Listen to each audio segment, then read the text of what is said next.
please welcome my guest this evening, Koopa Fortuna. Hello. Thank you for having me. Hello, and thank you for being here. Koopa, I'm so excited. Oh, I am as well, although a bit nervous. Hopefully that'll wear off pretty quickly.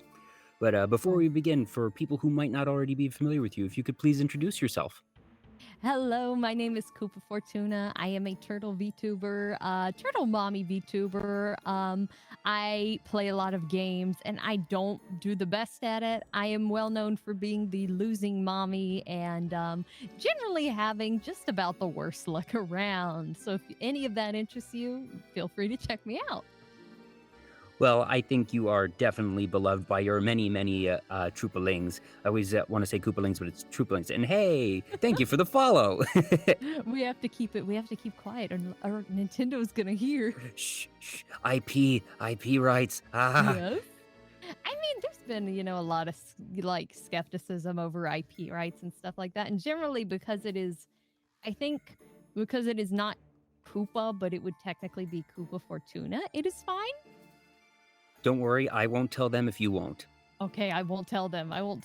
Cool. I swear, Nintendo, I bought a Switch. You can't come get me. Yes, definitely. Yeah,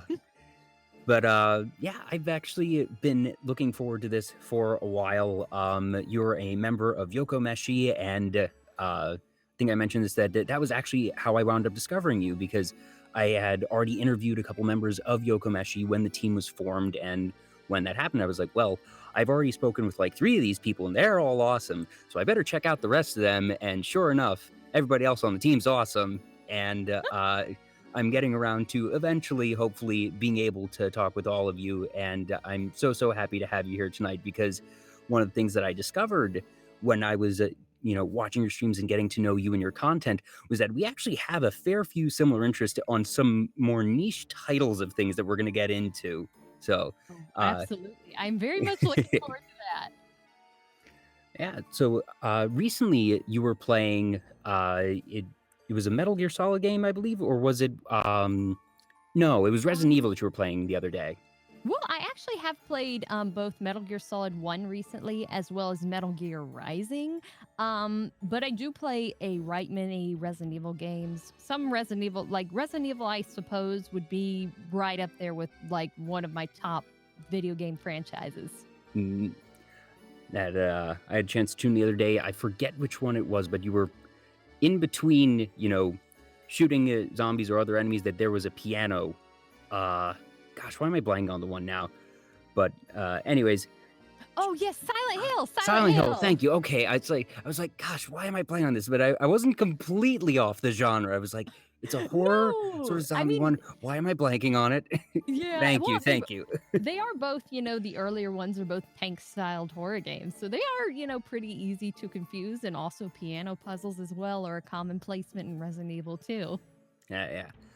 But I guess sort of going back on that mention of them being sort of older games, you mentioned to me that nostalgic games, particularly in the N64, PS1 era, are ones that are pretty near and dear to your heart, and those were definitely very formative games for me as well. And I guess one of the sad things about those types of games is that they are the ones that are not easily streamable, that if they don't have a remake or if they don't have a port, that you're not really able to actually play these games and show them off in a way.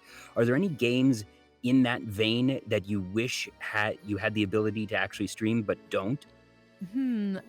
Streaming Conquer on original hardware would be absolutely fantastic. Oh my gosh. Games like, let's say like Jet Force Gemini as well is another one where I have very fond memories playing that with my siblings and, my cousins, family members, where like the local Jet Force Gemini co-op, like you can't recreate that. You just can't recreate that. Yeah.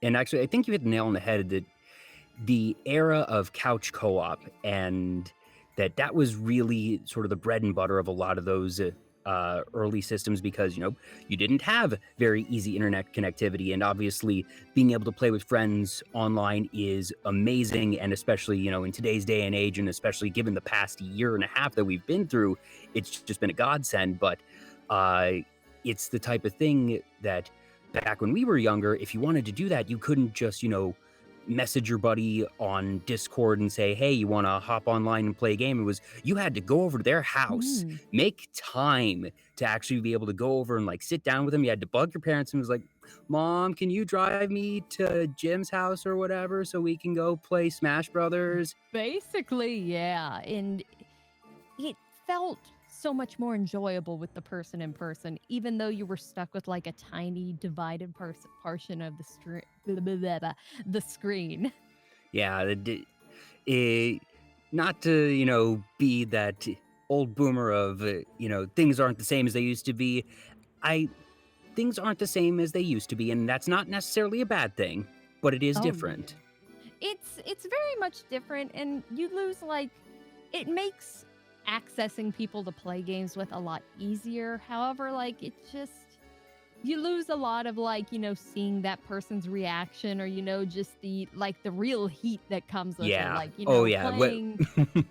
Playing Halo with somebody in real life, and somebody gets so mad to throw the controller. Oh yeah, classic. And fortunately, there is still couch co-op on a couple games nowadays, so it's not like it's a completely extinct art form or anything, but those types of opportunities are fewer and farther between. But admittedly, like I said, it's so much more convenient to be able to just play online, especially as we get older, and if people move away. That I move halfway across the country from where I grew up, so I couldn't possibly do couch co-op with any of my friends, but I can still play with them online. So not better, not worse, but different, and that's okay. Yeah. It's very much different, and now games just don't do couch co-op as well. I can't think of too many off the top of my head that actually have it still. I think one of the few last ones I remember was actually Resident Evil 6, and there were some things with it on Resident Evil 6 where it just did not, they really, instead of the usual screen portion, it was cut severely down. And it was you had this just tiny box, not the usual one where it's okay, we're going to split the screen in half. It was just, it was absolutely horrible. Oh my gosh, Calvera VT in the chat. You'll play with the Mad Catz controller and you will like it. No. Okay, that's how to tell someone that you're of our age without saying that you're of our age. Yep. Being aware of the Mad Catz controller. Whew. They lull you in with it being transparent at first. Yep, it looks so cool. It looks so cool. Oh, yeah. And then there were the ones where it's let's say in the GameCube era, there were ones. I had one where it was shaped where it was meant to look like SpongeBob, and it had all of these sponge dents in it and everything. It was just but then your finger would just sort of wind up in the wrong place because it would fall into those little divots and whatnot, and they never worked as well. And goodness help you if you were playing a more finesse-based game like Smash Brothers or something. Oh yeah, the Smash Brothers one. And that's why I found it so frustrating when Smash Brothers moved over to the Wii, and the Wii controllers were not the best. Let's say you've got, two of the GameCube wireless controllers were compatible with the Wii with Smash Bros. So let's say you've got 3 people there, and one of them has to get shafted with the Wii controller, and sometimes you're okay, we'll swap it around, and it's just impossible to play on that. There's a reason that Nintendo has continued to make it so GameCube controllers are playable even now in the Switch era. That I kind of feel bad for them, because at this point they're kind of locked into it for perpetuity of just, I worry that while it makes sense and is what the community wants, obviously, that they've put themselves in an unideal position of, I don't know if they will ever be able to create something that, even if it is in a technical sense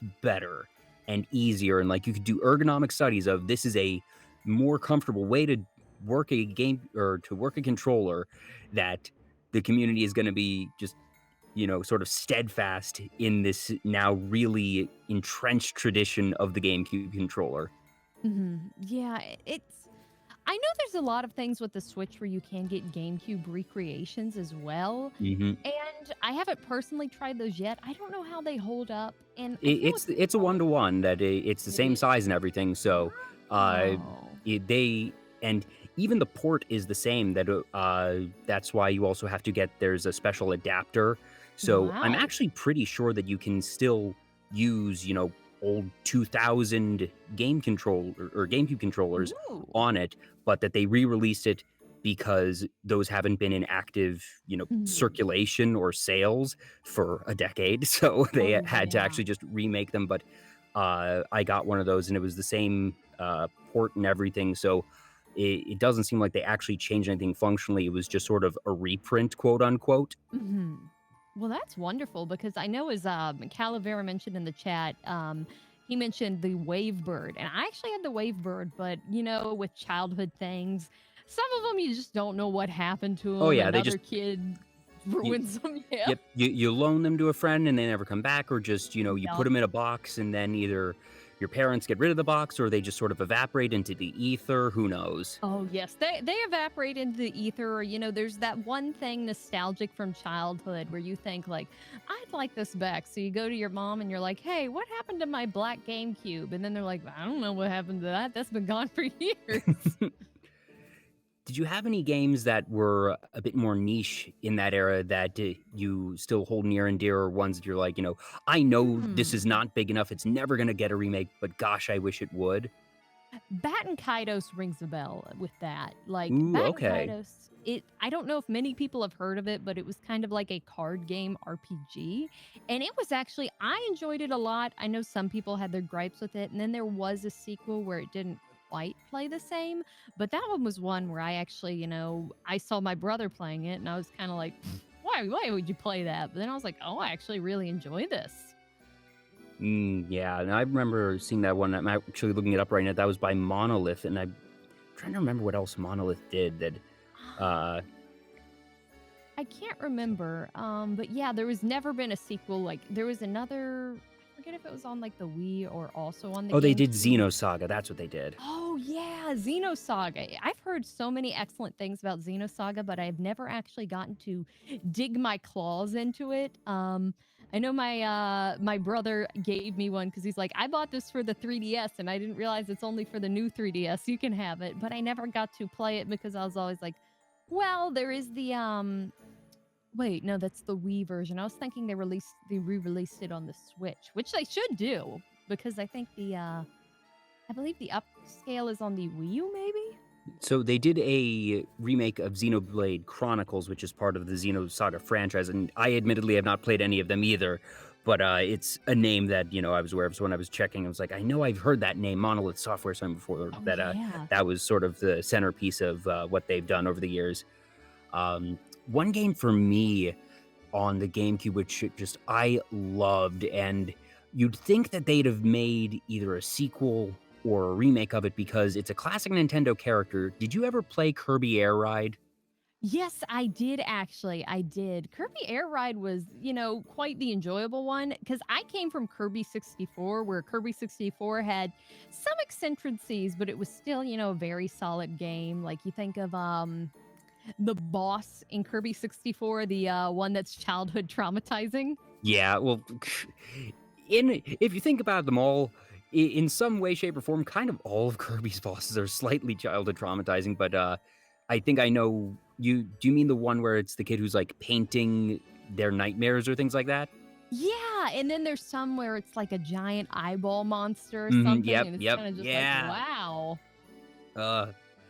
Yeah, Kirby Air Ride was actually made by HAL Laboratories, which is the same company that did Smash Brothers, and the one-player racing was okay, but the multiplayer mode, which is called City Trial, was just amazing. I cannot tell Oh, you how many yeah. hours I played with it. My friend just couch co-op of that game. Oh yeah, I agree on that as well. I mean, games like that, like I didn't play too many racing games. The racing games I did play were more of the, like multiplayer ones like in person, like Mario Kart, you think of Crash Racing. I think I was also able Mm. to play with my siblings on PS1 as well. So when I think of like a racing title I want to play, it's going to be that because generally I don't have that much experience with racing games. Yeah, what made Kirby Air Ride and City Trial so much fun was that you actually spent the vast majority of the game going around this just big giant city collecting power-ups, and you had a time limit of like 5 to 7 minutes, and events would happen, and you would start with like a really weak ship, and you could find better ones, and then at the end of time, you would do a challenge, and it could either be a race, a battle royale type of thing, and you never knew what it was going to be, but you had to hope that this machine that you had built up over that 5 to 7 minute frenzy was going to be good enough to win whatever challenge it was. Oh yeah, and it's always my memory's a bit fuzzy on Kirby Air Ride, but it's always I don't know. I kind of lost my thought for a second. Sorry. All good, all good. Cupcake Warrior in the chat mentioned Sonic Adventure 2, and oh goodness, I have discussed that game with a couple of my guests. I still hold that, frankly, just as the best Sonic game of all time. Oh, I agree as well. I know a lot of people are like, no, you can't consider Sonic Adventure 2 the best. I consider that the best, and the proof that it is the best is in the Chow Garden. Yes. It's such a time sink. It's such a time sink, but it's so good, and you can be so mean. I hate being mean to them, but you gotta do it.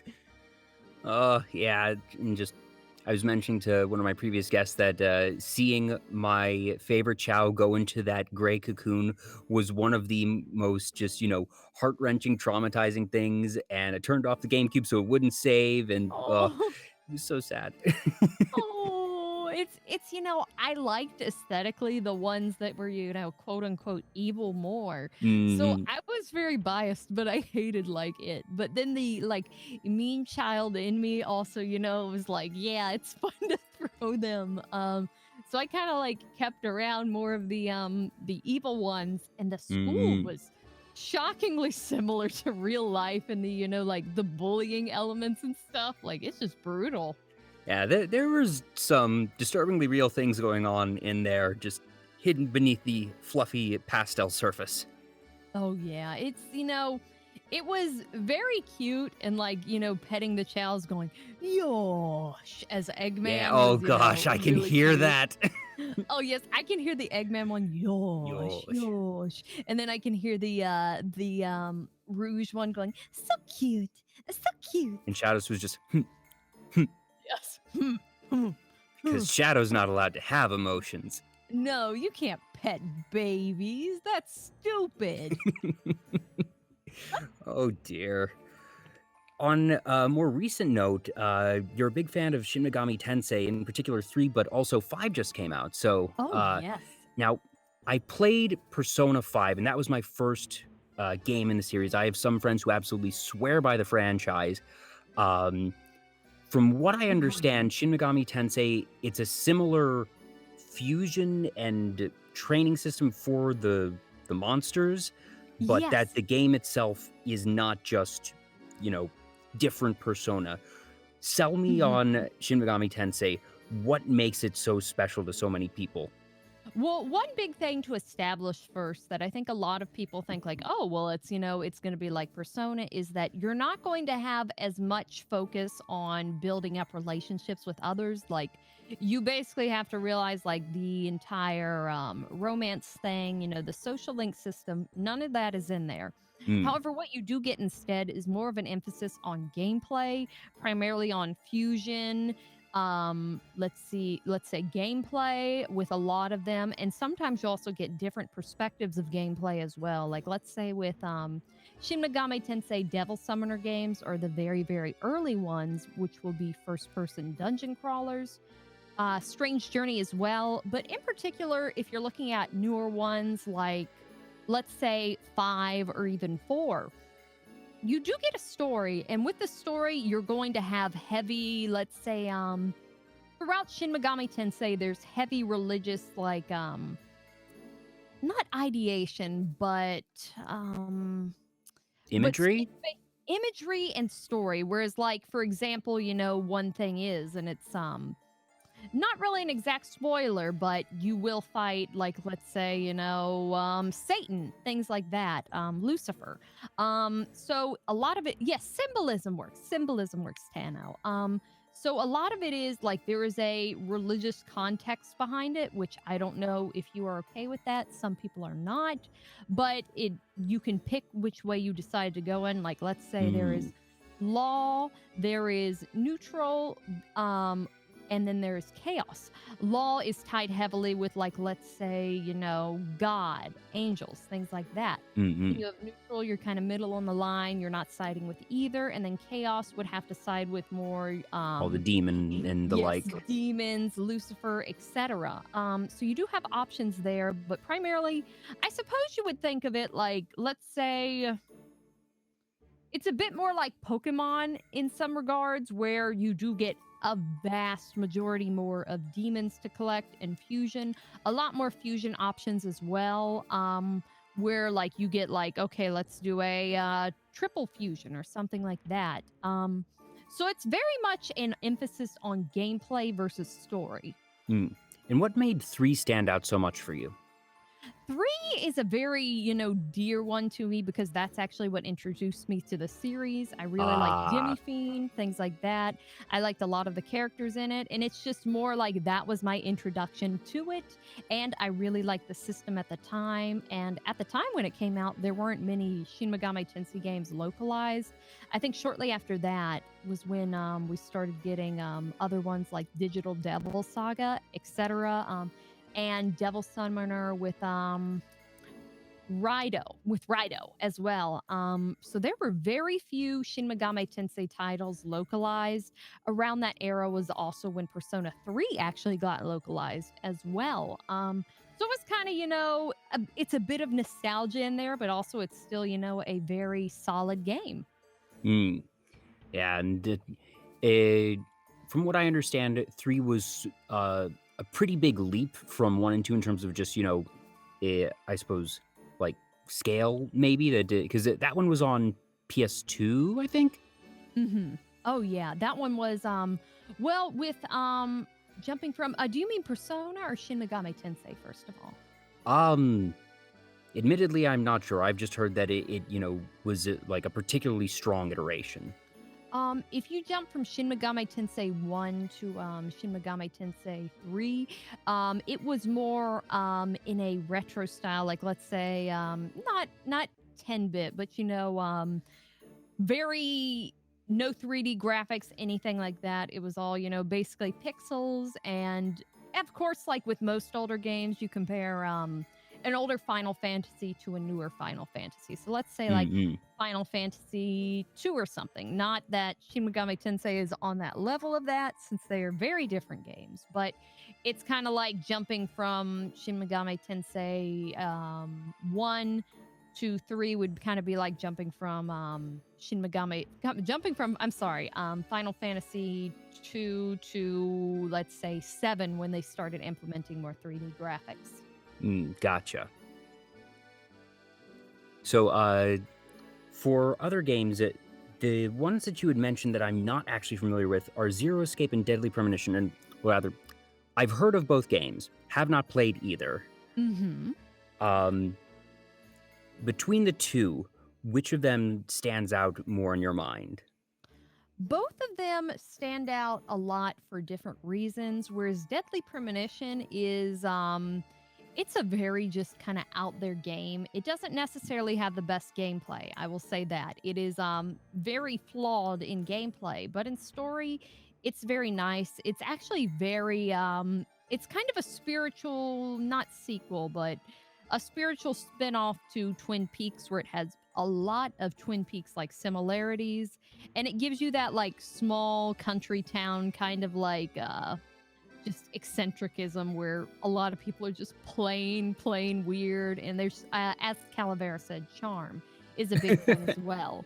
With the Zero Escape games, there is a very good story, very excellent story, and it's of course a puzzle game, where I enjoy puzzle games a lot. But one big thing is it has the theme of being a death game technically, which is kind of like in the same vein of, let's say, Danganronpa, where somebody basically gets That's eliminated. right. That's Yes, right. yes. Now I can't remember. One of my previous guests also mentioned that game. I was like, why does this one ring such a bell to me? Like, that's the other trouble. This is episode 42, and I am admittedly starting to lose track over time. I was like, okay, I know one of my guests has talked about this one. I'm usually pretty good about certain things of like remembering who talked about what. I don't want to misquote and say that the wrong person, but uh, I'll go back. There's somebody I need to introduce you to. I don't know who it is, but I'll figure it out. Mhm. Who also really loved Zero Escape. I would love to talk with them. I would love to talk with them. I think one thing with Zero Escape is the first game is exceptional. The second game is even better. It's even better. Then the third game, it suffers from the syndrome of, would you rather the sequel exist, the ending exist, and it not be as good, or would you rather there just not be any continuation of it at all? Mm. And I was on the side where, like, yeah, I'd like to see it exist, even if there's flaws. And, I still enjoyed it, but I will say that the third game is very flawed. The first two are, like, very solid. Mm. Yeah, I'm also usually on the boat of just, if there's something I love, I'd like to see more of it, at least attempted. And if it's not as good, well, I at least really enjoyed the original thing, and I'll either pretend that the new thing doesn't exist if it's that bad, or even if it's not, Yes. like, all right, maybe it helps them like get justification to either go back to what worked well, or maybe it's Mhm. exploratory, because it I like seeing studios experiment and at least take chances, because if you didn't, nothing new would ever happen. Oh, And yeah. sometimes things don't work out as well as the original things, and you can learn from that. And, you know, I feel like if I've already had a good time, everything Mhm. else is house money. Will I have more good times? Great. If not, then I at least have the old thing to fall back on and have more good times with that. Absolutely. And there's some things where, like, even with the animes I've watched, you can see, like, after a certain point, it just goes downhill, but it's still something where you have to see through to the end, and you want to Mm-hmm. know, like, how will this thing, end? Will it, always be up in the air? Will there always be, like, oh, well, what if it was this, this, and this? Like, how are you going to ever know unless it actually comes to a close? Yeah, yeah.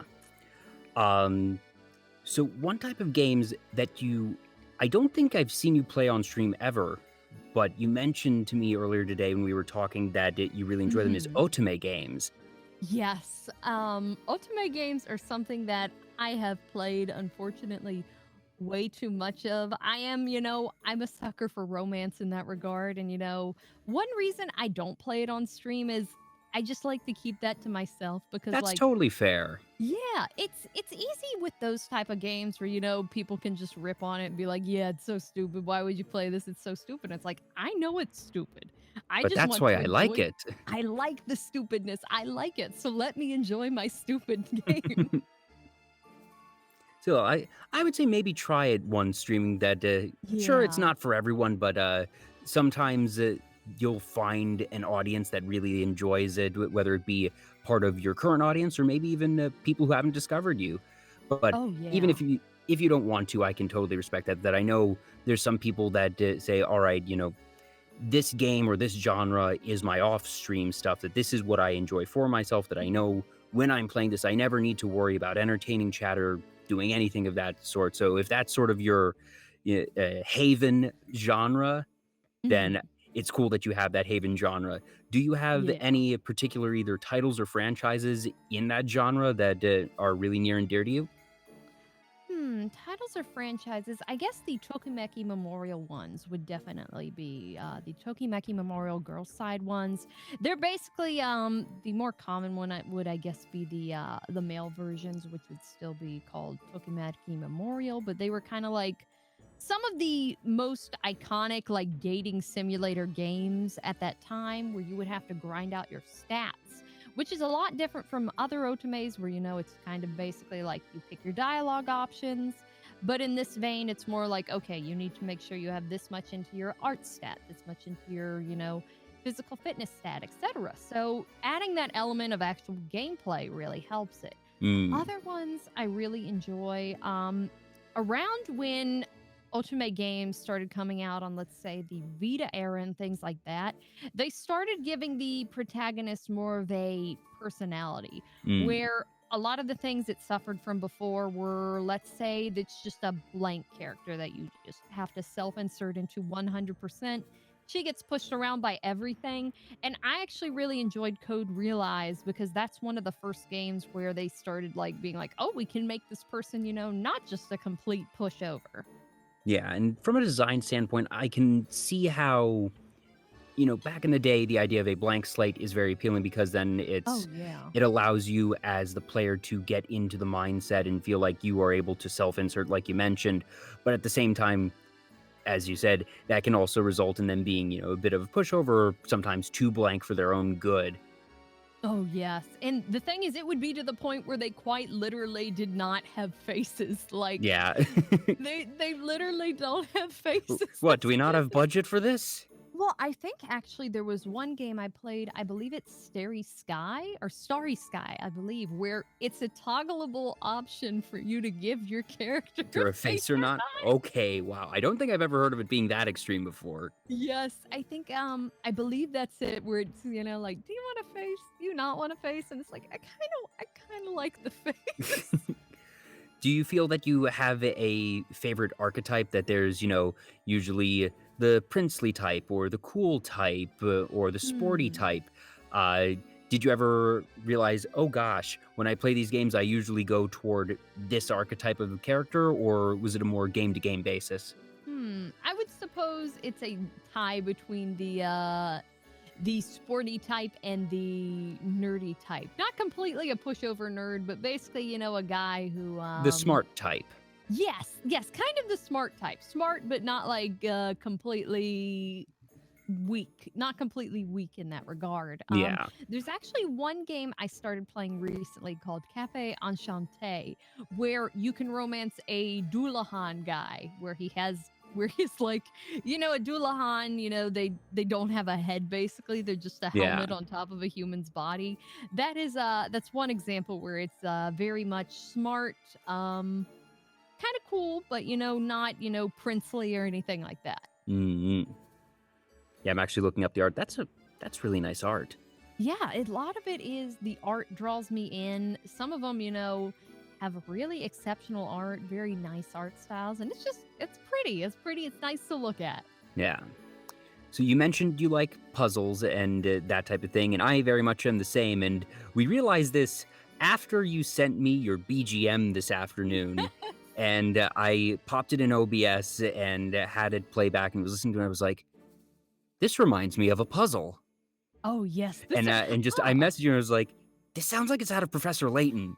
Yes. Because I'm a big game music nerd in general. That I listen to it a lot. I was in an orchestra for a time that just played video game music, and the one franchise that we never did a piece from, but I always wanted to, was Professor Layton. That it just has always this really beautiful, just the accordion. There's usually a little bit of violin and percussion in it, and listening to your BGM just made me think of that almost instantly. And then you messaged me back saying, oh, I love Layton. And that wasn't even something we had initially discussed. But gosh, I don't get to discuss Layton with many people very often. Do you have a favorite title in that franchise? I suppose it would be, I think it's the third one where Layton actually goes back in time. Yep, Unwound Future is my favorite as well. Yes, it's that one where it's just like, that scene can make you cry. Oh, like, God, that's just up there the with ending. Oh. Yes. And it's the 1-2 punch. Yeah. Because the spoiler alert for anyone in chat, the game's been out for 15 years, so statute of limitations does not apply here. Gosh, is it 15 years already? It's been at least 10. It's been a fair few. Yeah. But just the final shot of that is Layton's wife going back to the past to die. And then, you have the moment where he takes off his hat, which it's the first time in the series, in 3 games, you see this man without his hat, and he cries, and then it goes to the credit sequence. And then in the post-credit sequence, they have the stinger of Luke leaving, which is then this thing that they had earlier in the game, so you knew it was coming, but then seeing him in I'm not a gentleman yet, Professor. Oh, Luke. Luke had his times where he is just outright annoying, but poor Luke then. It's the whole game with like the wife and that scene where he takes off his hat finally. You see him without his hat, and it's just It's really up there, like I said before, with some of the scenes that just make you bawl like a baby. Um, Hmm. but the soundtrack, especially with Layton, I mentioned as well, Phoenix Wright. The soundtrack Yeah. is just exceptional. One of the things, like, I listened to the Layton soundtrack so much once I first started playing the first game because that's what drawed me in. Hmm. And then Hmm. I listened to it even more and more as the games progressed. And I'd already been a fan of Phoenix Wright games. And I really liked, as Calaver said, Objection 2001 and Classic. Corner from 2001 as well. Those are some of my favorite like pieces from Phoenix Wright. I know there's a lot of good music later on, but those ones are still they're iconic for a reason. And Absolutely. when they did Professor Layton versus Phoenix Wright, that Oh, one the soundtrack was so that I think that has the best iteration of the cornered theme because oh just the big sort of climactic thing in the courtroom where mm-hmm. things are finally being revealed, and it has just the brass in that iteration. I'm Oh a sucker for yes. brass in general, but so that's probably my bias Oh showing. But yeah. I think it's just the best out of all of them, and the soundtrack as a whole was great because they blend the two musical Mm-hmm. styles, and they're similar.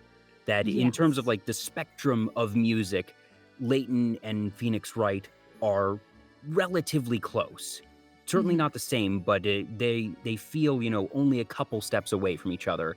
And the way that they were able to really blend the gameplay and the music and even the art styles, which are not inherently the same together, and make it feel natural, was very impressive. Mhm. Yeah, when it first was announced, I was very much like, "Oh, this is gonna be bad. This is gonna be bad." But then I went into it and I really enjoyed all of it. There were even a lot of things where it's like, in particular, some of the soundtracks from the witch trial, especially the one where, let's say, what is her Estella, when Estella is on trial and things are really getting down to the core of it, those sounds like where it's just got the perfect amount of drama and it keeps like Mm, hitting it just right. Barnabas's theme as well is another one where it's just really good, and I go back and I listen to that soundtrack a lot, and I wasn't expecting a mashup game to be that good. yeah, that it's one of those things that, like mentioned earlier, I'd love to see another one of those, but you almost wonder, can they hit that mix again? Because it kind of felt like lightning in a bottle. That it was very clear a lot of care was put in from Hmm. both teams on that. Just so for anyone in the chat, if you enjoy either of those franchises, promise you that the combination does both of them right. Oh, yes, it very much does. If you enjoy it, check it out because it really does a good meshing of it. And you'd think like, oh, these characters don't go together well, but they really do. And it's a kind of one-off story where you're not going to see any sequel to it or anything Yeah, like that, doubt but it. it's solidly enjoyable. Mm-hmm. For sure, for sure. Mm. So, blending a couple different topics now. Uh, Mhm. you're a big anime fan, and you Yes. mentioned a couple already. And going with Otome games, have you seen My Next Life as a Villainess? Yes, I have. Yes, I have. Okay, And there we go. I was actually catching up on that, catching up on the manga for that, because there's the anime, there's the manga, and then there's the light novel, where the light novel came first.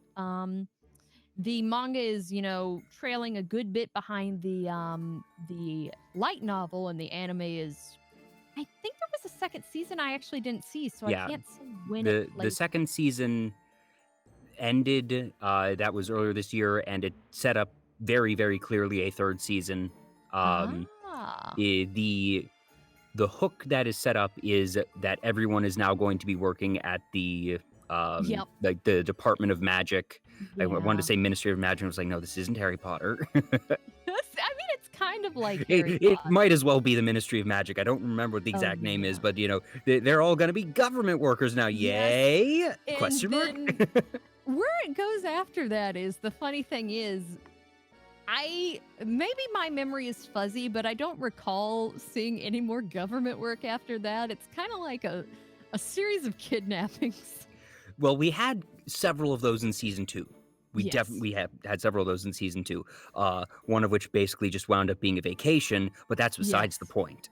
Okay, so it was with the there should be one more kidnapping after that, I believe. And then maybe it's very closely caught up with the manga. And I think there will reach a point where like Katarina's kind of like it's kind of coming together in the old noggin, like, huh, maybe some of these guys do like me. Yeah, there's a reason that the name Bakarina is associated Yes. with that series of just she's Bakarina, or sorry, Katarina. See, I messed it up. Katarina Yes. is just a lovely soul, so Yes, she sweet, is. and by gosh, is she dense.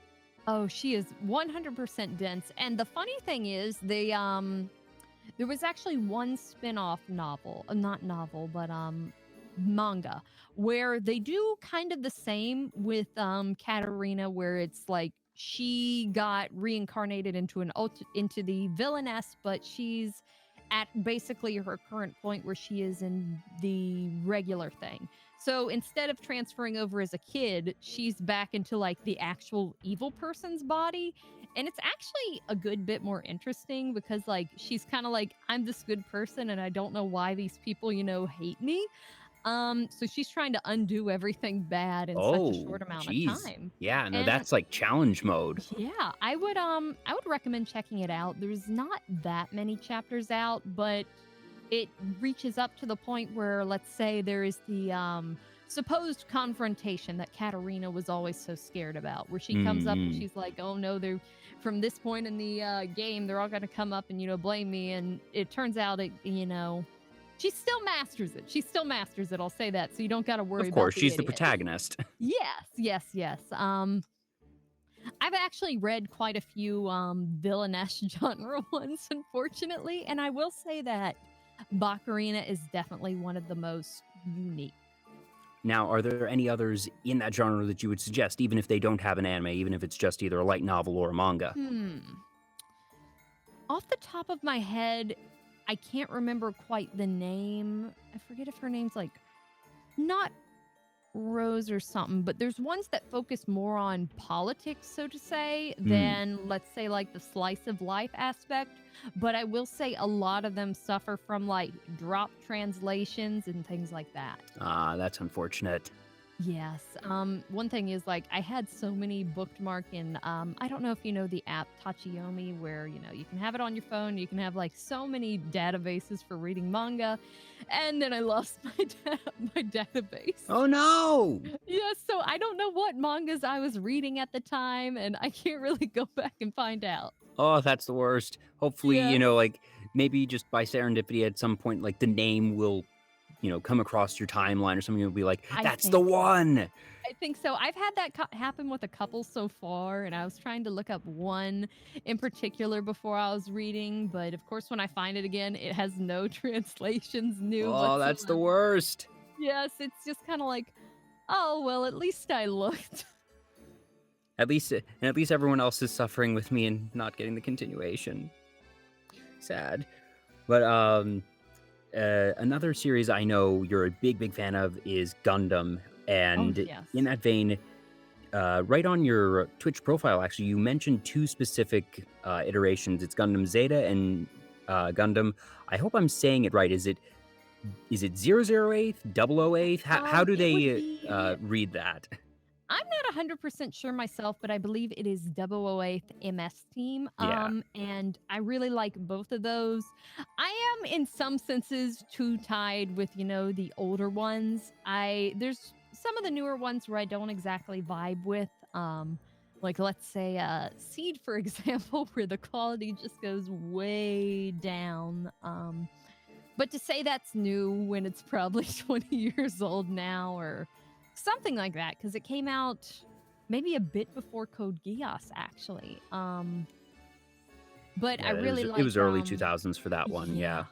Yeah, for my first Gundam series, it wasn't actually some of my more favorite ones. It was actually more like catching wing and things like that. I'm guessing catching it on Toonami, as most people in English-speaking countries got their introduction from Toonami, or just whatever ones made it to broadcast. Yeah, I was somebody where I actually, funny enough, watched a lot of my anime on Toonami and things like that at an age I should not have been watching it at all. Like, I was in probably, let's say, grade school, um, Don't and I worry, I would, don't think you're the only one. yeah, I was watching Aqua Teen Hunger Force and Evangelion on there and things like that, and I grew up Aqua the Teen kids. Hunger Force is more adult than, well, it's more adult in different ways Oh, than it Gundam. is. Because, It is. like, Gundam is intense, but I wouldn't exactly call it, like, if you're in fourth, fifth grade, I don't think it's too problematic,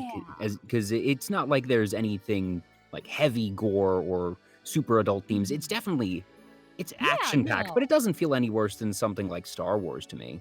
Yeah, it's about normal in that regard. I suppose more when I think of it, it's the ones like some scenes in Evangelion and also Mm, like Aqua Teen Hunger Force, Sea Lab, things like that. But yeah. that's primarily because of, adult language. But yeah, when I think of things like that, I watched way too much anime around that time because I was very fascinated with like I'd be motivated to catch Sailor Moon before that, Tokyo Mew Mew when it was Oh, on, yep. Card Captors. Yeah, that it's a conversation I've had with a lot of friends, and I feel like one of the things that made it particularly appealing to people, and given what I know about you already, that it makes sense because you are a story-driven uh, content consumer, for lack of a Yes, better term, and that basically. most American television, especially in the 90s and 2000s, was episodic based, that it was Mhm. very approachable, that you could tune in for any given episode, even if you haven't seen anything at all, and Yes. just have a good time. But Yeah. most anime is story driven and continuous, where if you tune in at episode 9 and you haven't seen 1 through 8, you're probably going to be very confused. And from Mhm. a marketability standpoint, that's a minus. But if you're doing those types of episodic shows, you're not able to have things as deep. You're not able to have storylines that are as intense or involved. And if you are someone who is story driven like you and like me as well, Mhm. that anime, which is usually that continuous story, is going to have that appeal. And that, I think, is what made it so different for a lot of people our age. Yeah, it's, at that time, you don't really think too much on the story implications, but it's always like you kind of tune in there and you're like, huh, what's happening? Okay, I'll just look at the pretty images and things like Yeah. that. That's why it was kind of like the golden time when you could, go to Blockbuster and at least get a VHS of something like that. Yes. Or at least, go to Blockbuster and hope that they have it in stock and not get there and Oh gosh, see that yeah. that terrible little Yes. cardboard thing where you see like the cover of the Yep. box, but there's nothing there. And it's like, Not no, there, not there. no. I had that happen so many times because I remember we would go to Blockbuster and various other rental places. Blockbuster had the most anime out of any place. And I remember them having, even like Sailor Moon VHSs of the episodes versus the movies Yeah, but they would before usually only any have place like else. 1 or 2 Yes, copies in it their would stock. it So would only be one. yeah, so they would usually be checked out by other people, and you had to get really lucky or like have Yep. them do that thing where some places would call you when it got back in stock. But Yeah. you needed to hope that it was there, because it's not like one of the big name Hollywood movies where they'd have just a Mhm. wall of them and they would always be in stock. Yeah, and your parents always like, no, it'll be here the next time. And if you're lucky, they do that, and then they're like, just find something else. And a lot of the times with games in particular, it was hard to find something else and hard to Mm-hmm. find something with limited things where it's like, let's say anime, they only have a few movies like Appleseed, Ghost in the Shell, Ninja Sword, things like is it Ninja Sword or Ninja Scroll? My mind is slipping on I'm that. not sure myself. I think Scroll, but Mhm. anyways, that there's something certainly romantic about thinking back of going to Blockbuster and getting your thing, but there's certainly good reasons why Netflix took off as it did. Let's Oh, just say yes. that. There are certainly a lot of good reasons for that. And even me, where I have, I was a big collector of like anime DVDs and VHSs as well. it's just a lot of effort now, which is, Mm-hmm. a bad thought. Like years ago, like let's say 15 years ago, I wasn't going to be like, oh no, I'm too lazy to get out, to go through my DVD drawer and pop in, Sengoku Bossa or something in the DVD player. But now it's like you go on Netflix and, you flip through and sometimes you find something good. Sometimes, you're just endlessly scrolling. Yeah. But at the very least, if you see the title, you know you can watch it. Oh yes, absolutely. Like you have your list on, let's say, Netflix or Hulu, etc., where it just keeps going on and on and on. Mm-hmm. Yeah. There are still struggles today. They're just different ones. Yeah, absolutely. And it's kind of like you have so many choices that it kind of overwhelms you. Like, and Analysis paralysis is very yes, real. yes, it is. And I like, as I said before, I just end up scrolling endlessly. And sometimes I find something, and then it's like sometimes I end up finding something, and then I end up watching that over and over again too. Yeah, that definitely can happen. One series that frankly, it is my favorite series of all time, my favorite anime. And I was so delighted when I was looking at your Twitch profile. And it was Mhm. one of the first streams that I tuned into because, I always like to look and see, all right, what has somebody written about themselves? And the fact that you had Code Geass listed on Yes. your favorite anime, like I made a point of going to, I was like, Code Geass, yes. Yes. And even tonight when we were doing pre-show and everything and you brought up your Mhm. background, like 5 seconds after you brought up your background, I was like, Koopa, is that a Yes. Spinzaku figure in the background? Is That's that a my Spinzaku? beautiful. That's my beautiful, beautiful boy. He's just gonna start spinning around the room at any minute now. Yes. Yeah, Code Geass. There's so much where it's like it's interesting, it's funny, and there's just like it's not. I'm not gonna say it's the best thing ever, but I'm gonna say it's legitimately enjoyable and just out there, just Yeah. out there. It It's ticks my boxes that mm. I love smart characters doing smart things. That Oh yes. Death Note was one of the first that it's weird to say, but Death Mhm. Note was one of the first non-mainstream animes that I had seen because it was non-mainstream at the Mhm. time. That I actually read the manga as it was getting translated into English, Ah. and had seen the sub before the dub came out. Mhm. And I feel a lot of people compare Lelouch and Light, and I can understand the comparison because they are that type of smart character who is always thinking several steps ahead, but they're very different from a MO perspective Mhm. that one of these people wants to be a god, one of these people sets himself up as a god Mhm. specifically so he can not be a god, shall we say. Yes. Yeah.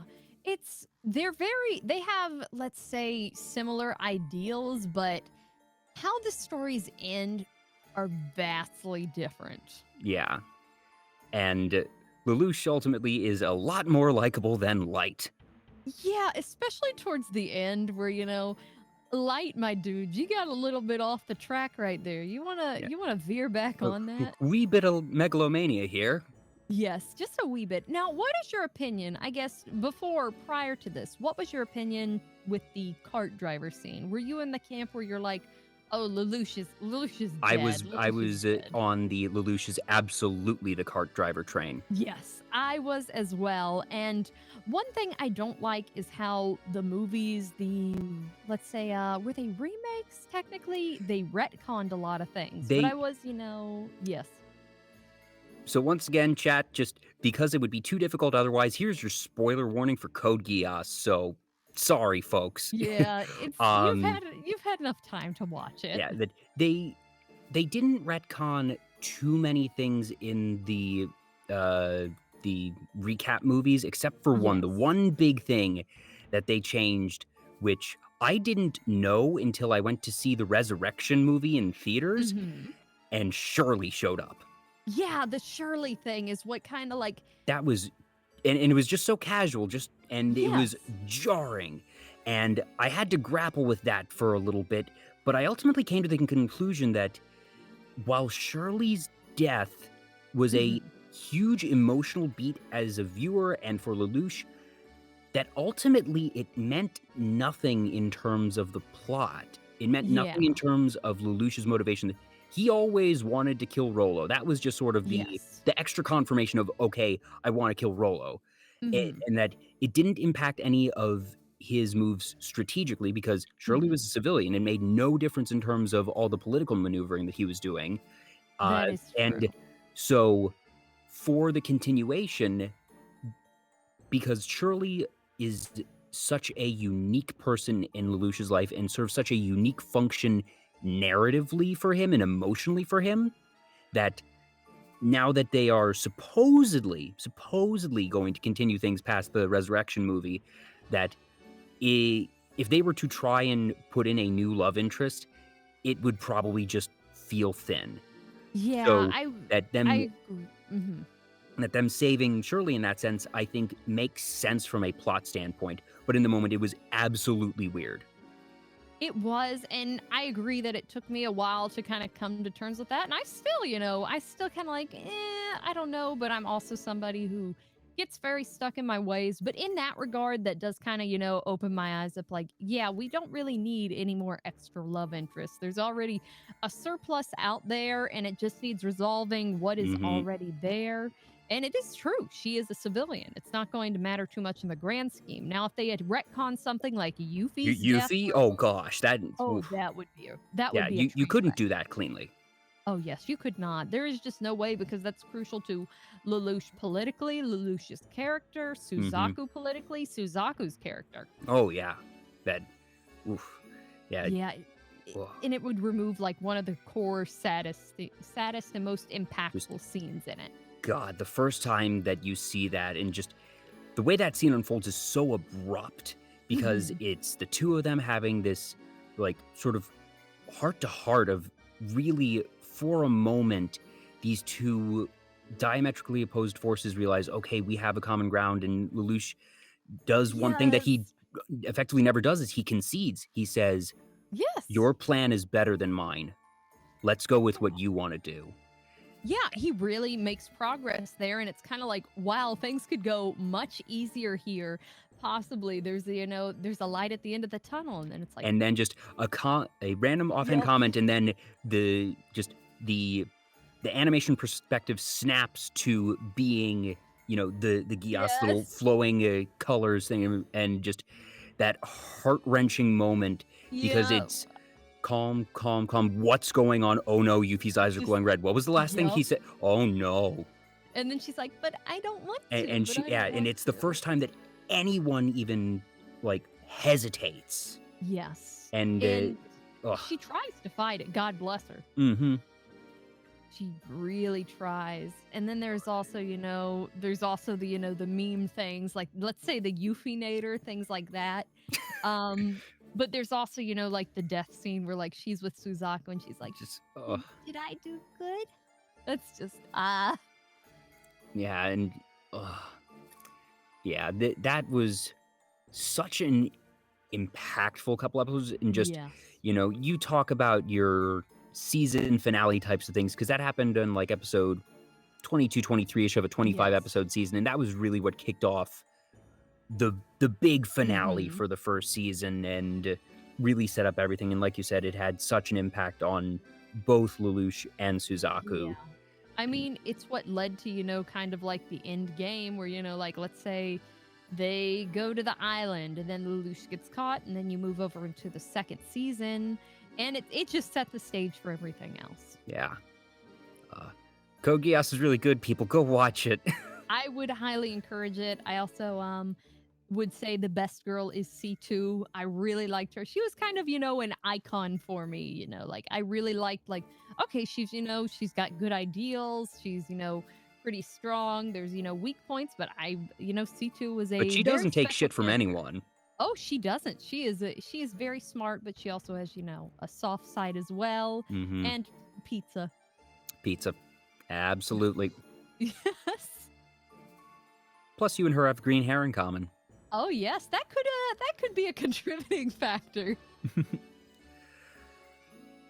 And of course, it all goes back to that one, or just those couple of beautiful animation frames of Spinzaku.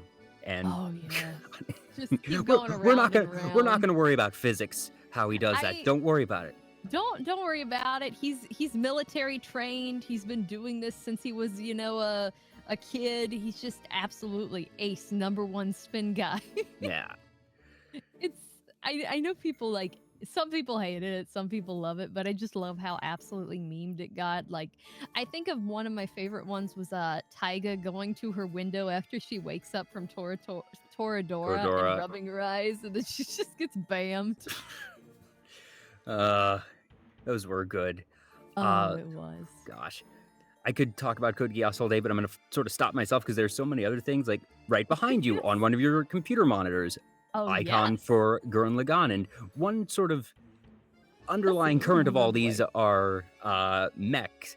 Mech shows definitely seem to be a thing for you, and obviously very good taste in mech shows. That there are a lot of mech shows out there, and admittedly they're very different. That Code Geass is very different from Gurren Lagann, which is very different from Gundam. Yeah, I would say they all have different messages. Code Geass definitely does lean more political, along with Gundam. Most Gundams do have, some very political things, although sometimes it's kind of like, let's say Char Aznable, for instance. He is somebody trying to work very much politically inside the system to change it to the politics he wants. A la Suzaku. Yes, very much so. There's a parallel with Suzaku there, I feel. Then Gurren Lagann is about more like, I suppose, the people's power and, trying to, not accept things in the way they are and, Gurren Lagann is about heart. Yes, heart. Heart is a very good way to describe it, where it's like heart, spirit, things like that. Getter is, how can I explain Getter Robo as it is? Specifically, Getter Robo Armageddon would be about, let's see, it would be about perhaps perseverance and also trying to perhaps work together in some regards, because there's a lot of animosity in the first couple parts of it where some characters are not trusted, things like that. Off the top of my head, I can't think of a great way to describe it, but one thing is earlier Getters suffer from Gonagai syndrome, where Gonagai is somebody who did, like, let's say, Devilman, of, Mazinger, Cutie Honey, where some of the earlier Gonagai stories are not all there. They're very solid, and I would absolutely recommend it, but it takes some other ones, like, let's say, in Getter Robo's in Getter's example, Getter Robo Armageddon, to really flesh that out. And if you haven't seen Gurren Lagann, it is one of the most bombastic, over-the-top shows you will ever see. It's done by the people who are now known as Trigger. Back then were known as Gainax. Same studio that did actually Neon Genesis Evangelion. Oh yes, it was I am very glad that Trigger has found legs of its own, even though some of the newer anime can have some flaws, like in particular Darling in the Franxx. But really, I would recommend it. It's one of Gainax, or Trigger's most solid work. It is just very enjoyable. You're going to really love it. And, a lot of the characters as well develop so well throughout it. Like, let's say King Keyta in the end is very different from the beginning. Yeah, and just first off, I will give the warning, power through episodes 9 through 12. Yes. Those 4 are a bit of a slog. It's worth it. Just get through them. It's okay. Yeah, it gets better. It's a lot of mecha anime suffer through that, where sometimes you just got to keep in there. You got to keep hanging in there, boy. The end's coming. Yeah, but just sort of the growth of Simon, Rossiu, and just the second season arc that they put him through, and you want to talk about transformation of characters over time. That's a really fascinating one, which I feel is a bit underrated. That so much happens in that series. I think Rossiu gets a little bit buried, but he's such an interesting character. He is interesting, and with Rossiu, a lot of the times I was very angry with him, but as it went on, I was kind of like, okay, well, I see what you're trying to do here, even though I don't agree with the execution. With Simon, all the way through the end, I feel so sorry. So, I feel a lot for him. Yeah, and just if you want to talk about your over-the-top things, that's sort of, I feel like that's where Trigger and Gynax made their name of just being over the top and being crazy. Yes. Without having too many spoilers, it gets to the point where the final battle has the two opposing sides throwing entire galaxies like frisbees at each other. And we'll leave it at that.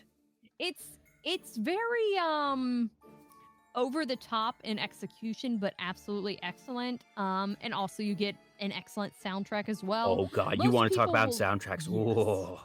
Most people will think of Libera Me from Hell, where they've probably heard it in many other uses, but there's more than just Libera Me from Hell. There's a lot of excellent songs there. Yeah, absolutely fantastic one. I actually own a physical, like, 2-disc set of that one that I was able to pick up at a convention from the Aniplex booth a couple years back, and it's just, so good. And it holds up really well over time. The whole thing does it.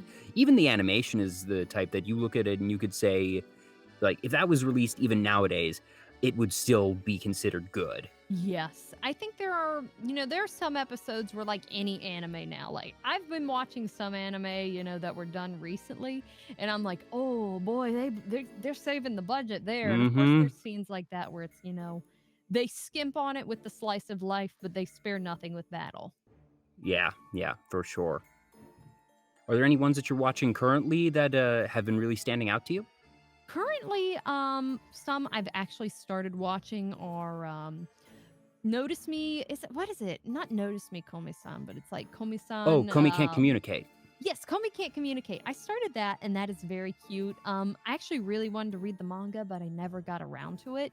And it's, I empathize with Komi so much because there have been, phases through my life where I had to write down things in particular to communicate with people and things like that. So it's kind of like, oh my goodness, this is me a couple of years ago. Yeah, that for those who aren't familiar with it, Komi-san Can't Communicate is about a girl with severe social anxiety to the point where she cannot talk, that she either is able to express herself through writing or sometimes through pantomime, but just she is very, very shy, and it's a story about her starting to get comfortable with people. And like the first episode in particular, you want to talk about budget use, but budget used well. Like, there's a scene where Komi and the other main character are just talking with each other silently by writing on a chalkboard, and like you see chalk dust sort of floating down like snow, and it's done so well, and I was not surprised. I was not expecting that sort of quality, especially for a 4 coma. It was, it was really surprising in a great way, and I really liked it because it's, it's a 4 coma. It's a 4 coma with, like goofy, like she makes her signature goofy wide-eyed face, but it was enjoyable. Yeah, don't be led astray that this is a story about social anxiety, but it's a comedy. That there are serious moments for sure, and I feel it approaches the topic very thoughtfully, but at the end of the day, this is a show that is gonna try to make you laugh and feel good. So don't worry, this is not one of those super sad and somber ones where you're working with overly dark themes. You're gonna have a good time here. It's not Violet Evergarden or anything like that. No. It'll lighten up. It'll lighten up. Another one I started watching recently was also Way of the House Husband, which was surprising. Like, I was not expecting it to actually be that good. And which is, I believe that's another 4 coma one, actually. And you want to talk about lack of budget there. That one basically is just marginally animated manga cells that it feels more like an artistic decision than lack of budget, because it's still a Netflix property, but they basically did 1-for-1 shots of the source material, and in several instances you just see a character walking, but walking for them is sliding across the screen and their legs aren't moving, that it looks like they just sort of animated part of the actual manga cell there. Oh yeah, and it's it doesn't skimp on quality in that regard. Yes, it's you still have stills and you don't have the most animation, but what is, there looks really great. Yeah. And it's, it's about like, this former Yakuza guy becomes a husband and he does all this domestic stuff. And it's just cute. It's just cute. It's like if you take all the points from Yakuza games where, Kiryu is being, just a helpful dude, it's that. Yeah, it's a guy who has this very intense and sort of he still has those instincts of a Yakuza where it's like, anything can be a threat and I have to present myself very seriously, but he's just going about his day doing grocery shopping while his wife is being super successful corporate lady. He just wants to be a good house husband. He's a good man. Yeah, that he gave up the Yakuza life and the boss there and basically regards his wife in still a healthy way as basically just his Yakuza boss. Basically. Because there's those moments where, like he's apologizing and it's the type of thing that you would expect of a Yakuza member who's just utterly failed their mission. And this is what happened when he forgot to get something from the store. Oh yeah, it's he prostrates himself so much, and it's just like, dude, she's not gonna cut off your pinky finger or something. Yeah, and she's so sweet and understanding, and just like, if anything, sympathetic that she's aware of her husband's past, and I think it sort of colors her reaction, just like her realizing, okay, this is how he's had to act for years and years on end, and he's still sort of unlearning a lot of behaviors in that way. She's compassionate about it. That's she's, a great word, compassionate. Not gonna go all in, being like, why are you like this? Yeah. Why are you like this? She's kind of like, well, it's okay, honey. Mm-hmm. Yeah, very fun ones for sure. Oh, absolutely. Hopping back to mechs for a bit, one thing that you did on stream recently, and you said that it was one of just the funnest streams you've had in a while, was you did a Gunpla building stream.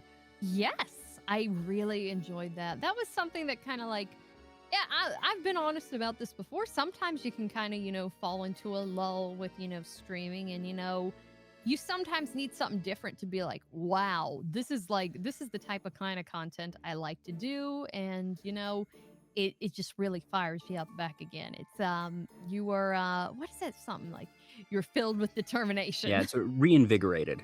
Yes, reinvigorated. Where, I don't do too many, crafty stuff myself, but that, that was kind of like, yeah, I had a great time with my stream. A lot of people enjoyed it as well with similar hobbies. We got to talk about, various kits, various things like that. And it was just, it was generally a blast.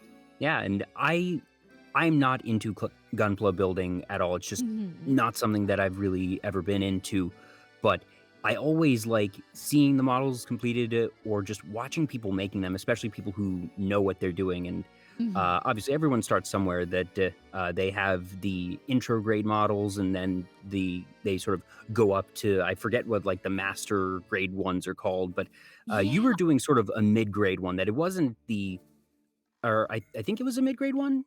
It was actually an entry grade one. So, it was actually funny enough, the entry grade one from Target. That's where they right. Released, like Yes. an American one. But I had previously done like Gunpla with groups of friends. So that was my first technical one on my own. I'd been completely new and, inexperienced. Like I didn't know what to do, but I had, kind of a basis. But I'm like, yeah, I got my little American guy, and I love it. Yeah, and it was really cool just to sort of the satisfaction of seeing it come together piece by piece and having all the conversation. I thought it was just a really good stream that I definitely hope you continue doing more of those in the future. Obviously, Gunpla models are not always necessarily cheap, so not something you can do all the time, but I'm definitely hoping that it's something that you'll do at least every so often. I am definitely planning on it. I don't know if it'll be this week, but possibly the next week. So it's definitely coming up, but I do have to kind of like pace myself, because it would be like, oh boy, I want to do this every stream. But it's kind of like, maybe you shouldn't. Maybe just slow it down. But I'm very excited. I think the next one I will be doing will be Sharzaku. As someone and that who will is be completely unfamiliar with the Gundam models, what makes Sharzaku special? Sharzaku is a very iconic one where it's, let's say from the original Gundam 79, it is the suit you see Char, which is the sort of antagonist, but also he becomes the hero in a great many other Gundams as well. And he's still kind of the hero in 79 as well, where he's more of a rival, I would say, not a complete bad guy. But you see him in it, and of course it's red versus the typical Zaku design, but it's also, I really love the Zaku design. The Zaku is, in my opinion, one of my favorite looking ones. I even like, various runoffs, like I believe I forget where the battle Zaku is, where it kind of mixes some things with there's one called like the goofs and stuff like that, but it mixes some, elements of that in. That's the best way I can think of describing it. But overall, it's iconic. Yeah, It's I'm actually, I looked up the image that I definitely recognize this one, that it's, sort of, it's the big bulky red one that has sort of the one spiky shoulder and then one box shoulder sort of shield type thing. Yep. That's exactly it. And funny enough, I built my PC recently and I had my choice of cases, and I really, really lucked into getting my case where it was a limited edition run where Asus did a collaboration with Gundam, and I got my Sharzaku case, and I don't want anything to break on it or anything because they are scalped to like, I paid like 100, but now they're like 900 or 1,000 or Holy something cow. for cases. And it's not, I will say, like, it's a gimmick case. It's well built, but it's not going to be as good as like a Fractal or let's say the Corsair Air ones in particular. But I still, I don't regret it. Funny enough, I actually saw Project Melody do a Twitter post fairly recently where she was like, I want this case, but it's sold out. And I was like, I didn't know it actually sold out. I'm so glad I went this way. Yeah, you mentioned that computer building is actually a hobby of yours, and while I'm very good with software, I'm an idiot when it comes to hardware. I am kind of the opposite, where software I can be a bit dumb about, I'll admit. I actually, one thing that I did this before, but one reason, I am interested in that stuff and I know so much about that stuff is I was actually a trained computer technician in repair systems and things like that. Although I will say it was not really useful later on. It's still, it got to be an antiquated thing unless you collected certifications. Yeah, and I suppose that with evolving technology, that I assume that there are a couple sort of base skills in there that are going to be transferable over time, but that some of the more specified technical things that might have been really, really valuable at the time are the pieces that are going to be, like you said, antiquated or just not relevant anymore, depending on how technology has evolved. Yeah, what they teach you is very much older than what you're going to actually experience. And a lot of things, like I'd go into the classes and I'd already know stuff, like they'd be like, okay, we're going to take apart a computer and build it. And I'm kind of like, oh, I already know this. And it took me a lot to not be the person that raises their hand constantly. I will say the best way to describe it, CompTIA specifically, is paying about $800 or so to learn how to like reinstall Windows. Oh dear. And then you have to have that base certification to get even more certifications on top of that. It's just it's something where it's a collection thing. Gotcha. So for your most recent build, would you say that that is the one? Well, I guess. And once again, I say this from the standpoint of somebody who is not versed at all in PC building. Do you feel that it is now easier or more difficult to build, that are components now formatted in a way that it's, easier to get them together or work with them? Or is it about as difficult as it's been in that certain things just haven't changed in that regard? in a way, with gaming PCs in particular, or PCs you're going to build, a lot of things haven't changed. If you're building, like, if you're, let's say, I am in the position where I have to work on somebody's work Dell, those ones are actually fairly intuitive to take apart. Sometimes they can be a bit of a pain with how screws are placed, but they're, pretty par from the course. Things are, laid out there if something isn't, too proprietarily bad. But as gaming PCs go, I first started building gaming PCs in probably about 2014 or so, and they've stayed about the same. Of course, you'll have, different things where, like, one thing you used to have to do with cases is you had to screw in these tiny little risers on the case to make sure your motherboard would be grounded and not directly sitting against the metal of the case. But now they pre-include that in it, and so it's always like, oh, that's nice, and things like that. So overall, it's still basically the same motherboard layout and everything. The core things you need are your motherboard, your CPU cooler, your GPU, things like that, and power supply. Where it's kind of, you just kind of know, okay, I've got to put this together and this together and this together. And it kind of depends more on the case, and cases have gotten a lot better, whereas some older ones used to be god-awful for cable management and screwing some in, that were just a mess. Mm-hmm. For someone like me who, if I were to ever make my first PC, what is something that you would say I absolutely shouldn't do / shouldn't worry about? Like, what is something that is just unnecessary that people either get or try to do that they don't need to on their first go around? I suppose a lot of things is investing too much into aesthetics. I would say, like, I had already been building PCs and I had already built a couple, not in that form factor, but I fell for the gimmick of, like, I want a unique case, where there's some cases where I don't know if you've seen it, where they're kind of shaped like, a little square or things like that. Yeah, or some are like pyramids and have these very aesthetic things. Yes, where it's, it's not just, the standard rectangle, things like that. It's kind of like, I would say, don't get lulled into aesthetics too much. And I say that, owning a gimmick case, but thankfully it is built off of the rectangle frame, and it is still, like, basically a regular case, just with, decals on that.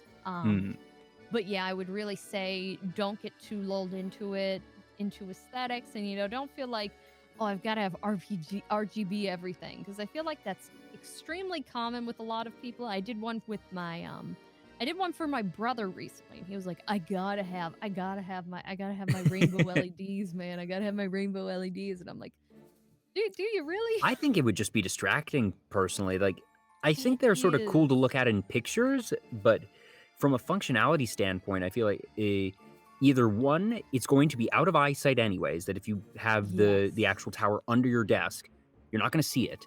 And if you have it on your desk, isn't that going to end up being distracting from your monitor? It really is. And one thing is, like, do you ever, go to bed and leave your PC running? Yes, sometimes, or like one of the mice I have for my work computer actually has an RGB built in, and I realized the first time that I had left it in that it was still glowing when I went to sleep, so I actually had to get up, go to my work computer, and just unplug the mouse and plug it in the next morning. So I still, at the end of the day, I always sort of have a thing of, okay, unplug the mouse so it's not going to be glowing all the time. Yes.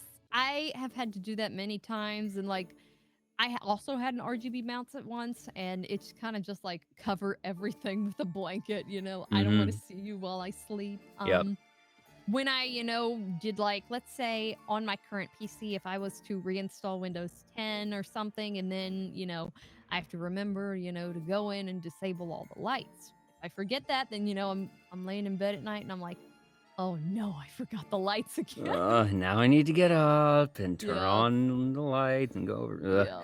And I'm gonna just go through all of that, and it's like, no. I think it's very much vanity, and I can understand for, like, a picture or two, but overall it's like, no, I just want something that functions. Yeah. Now, something that is very different, but very similar. So when it comes to precision assembly and complex components and needing to make sure that you do it right, but it's very, very far from computers, you also have a knack for firearms. Yes, I do. I do. I actually have built my own AR before too in a similar vein, and I'd like to build more. But I was raised, a southern kid with firearms around, and it's something I picked up. Not many of my siblings did, but I did. Mm. Uh, so do you have a favorite piece that you showed very briefly on stream? There was a revolver, and you were like, "Okay, I'm pretty sure that I'm allowed to show this on stream. It's not against TOS, but I Yes. can't do like a cleaning stream of TOS." And I never even thought about that from a Twitch standpoint of like, would that be allowed or not? Yeah, some people say like it's okay as long as you don't show building it, but with someone's, let's say, a semi automatic handgun, taking it apart could technically be seen as that. So I'm kind of hesitant where some people are like, oh, you can do it. Some people are like, don't risk it.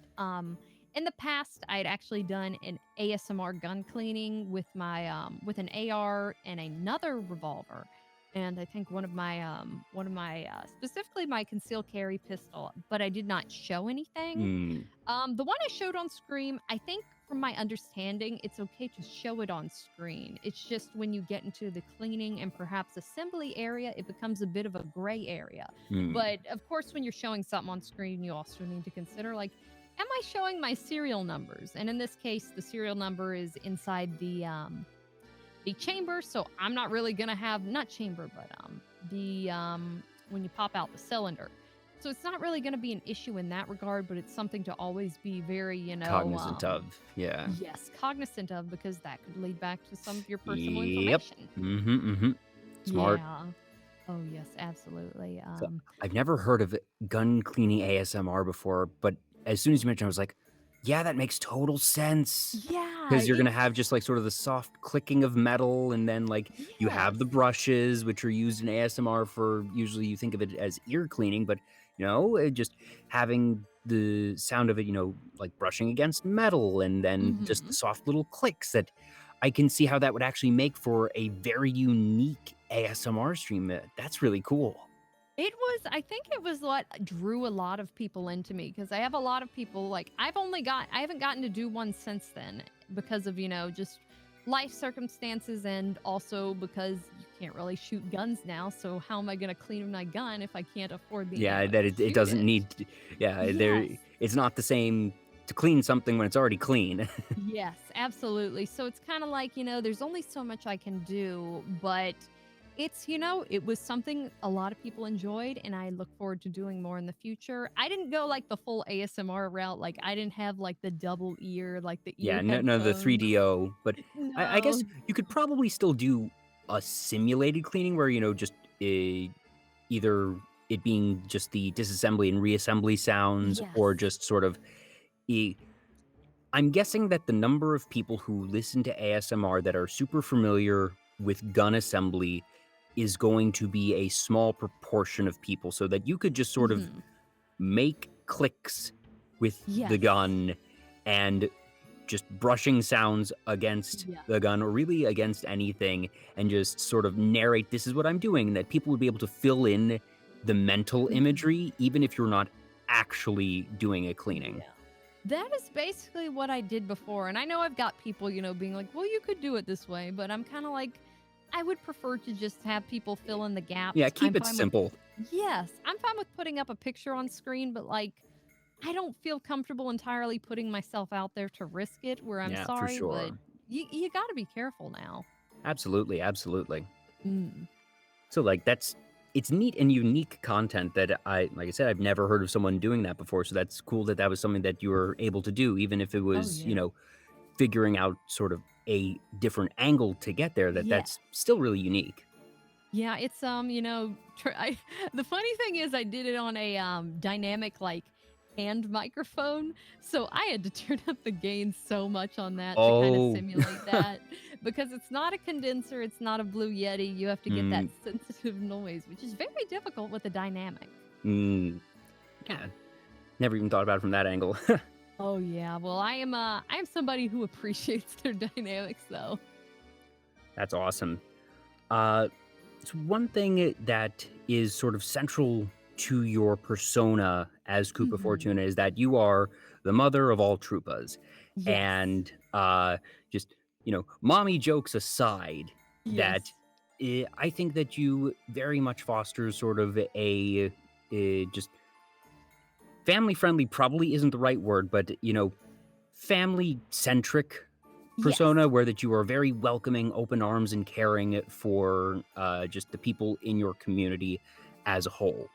Yes, very much so. And it's something where when I planned on going on VTubing, I had no plans to incorporate anything like that, into my VTubing life. It was something that just kind of came, and you know what? It fits me very well. It works very well with it. And it's kind of like I get my own like big family through this. And I get a lot of people, some are, like they see it like as a soothing thing, like not necessarily as like a surrogate mother, because that would, Yeah, kind of be that's crossing, that. yeah, Parasocial relationships are not a good thing, yes, y'all. we don't want any of that. But basically, kind of like yeah, like it's soothing in that way. It's kind of a family centered thing where it's like, I am fine with, being a motherly, person and coming off as that, because I am a motherly person. And, I am the type of person where I'll go on rants about like baby things or, child rearing, things like that. Just in general, like it's a topic I'm passionate about. Yeah, and that I think you do a very good job of sort of walking that healthy line there of, Yes. Yes. a just not getting into, the uncomfortable territories, but still it is it's a still distinctly different approach than average, but it's again one of the many Yes. things that makes you super unique, and that it definitely comes through in a lot of the things that one of the primary sort of sort of catchphrases almost that you have is Koopa Love, Yeah. and that's one of the sort of it's the greeting redeem on your channel for channel points. Which, by the Absolutely. way, I love the double entendre there of that your channel points are shells, but it's gun shells, not turtle shells, and just Yes. tying all those different pieces together. Very nice. It's it's both. It can be whatever shells you like. Yeah. It could be turtle shells, but our turtle shells technically are shotgun Yeah. shells as well. Yeah, and as for me, so this is one thing I've been pretty open about, that I grew up in Maryland. I went to the University of Maryland, and the Mhm. mascot of the University of Maryland is a diamondback terrapin, a turtle. So I'm a big Mhm. fan of turtles just from the beginning. Oh, very nice. I did not know that about the University of Maryland, but that is wonderful. All for the turtles. All for the Yes. turtles. Yeah, no, the athletic slogan for years has been "Fear the Turtle." The turtle. The turtle is slow but strong and with Yes. a hard shell. Hmm. Yeah, not the most actually intimidating mascot out there, but they found ways to make it look cool, and eh, there have been various iterations over the years, but Yeah. one of the things that you actually have dotted all across Maryland's campus is there are statues of a turtle that the mascot's name is Testudo, and the legend is that if you rub the statue's nose before taking a test, that it will bring good luck. On the other hand, Oh. if you touch the tail before graduating, you will not graduate in 4 years. Oh, goodness. I wonder how many people there to touch that tail, because I would not bet on it with how much it costs to go to college. Yeah. Yeah, just wee bit of University of Maryland lore there. That and Yes. you see it in a lot of different statues where there'll be either like the shoe or like the nose of something that will be touched a Yeah. lot, where it's significantly brighter. That the nose of the Testudo statues around campus are glowing bronze, even if the Mhm. rest of the statues are weathered and darker. Oh yeah. Well, the thing is, you think about like I think a turtle's actually a pretty awesome mascot. I mean, think of some others where some have turkeys as mascots, Yeah, like that there's certainly weirder ones. yes, there most certainly are. So you know what? Take the turtle. Turtle Yeah. pride. Yeah, turtle power. Oh no, wait, that's an Turtle entirely power. separate thing. That's It's separate, but like let's uh, let's say it's like Alabama where it's like roll turtle. yeah. And I will say, as someone who's in the marching band, we absolutely played the Teenage Mutant Ninja Turtles theme song on loop. Oh, excellent, excellent, excellent. Very good. And as a turtle, I'm very proud. So for music, this was something that we discussed, of just listening to different anime and gaming soundtracks that, heck, we didn't even get a chance to talk about Code Geass's soundtrack and go yes, listen to Code Geass's soundtrack. That's really good, but I would highly recommend it, especially let's see, what is it? All Hail Britannia is an excellent classic. introduction. But there's also several vocal songs as well, like Stories, Masquerade, things like that go along with very iconic scenes, but are just, really great songs in general. Yeah, and then there's just some really hard-hitting ones. One of my favorites is called Nightmare, and it's like just a minute and a half, but it's this, I mentioned earlier, I'm a sucker for brass. Yes, and that it has this really good horn line in that one, so definitely good. Outside of the ones that we've already discussed, do you have any favorite game soundtracks or anime soundtracks? Favorite game soundtracks or anime soundtracks? I think definitely Metal Gear Solid is up there because there are some really great tracks for Metal Gear Solid. They also have each game really has their own vocal tracks. Because there's more when you think of it, the ending song. There's usually a signature with Metal Gear where there's the ending or, the theme song that's vocal. And of course, there's, the traditional Metal Gear theme as well, which is just... Yeah, it's dun dun dun dun dun. Yes, dun dun dun dun dun dun dun dun dun. Wait, no, I was going into dun dun dun dun dun. I can't even remember this.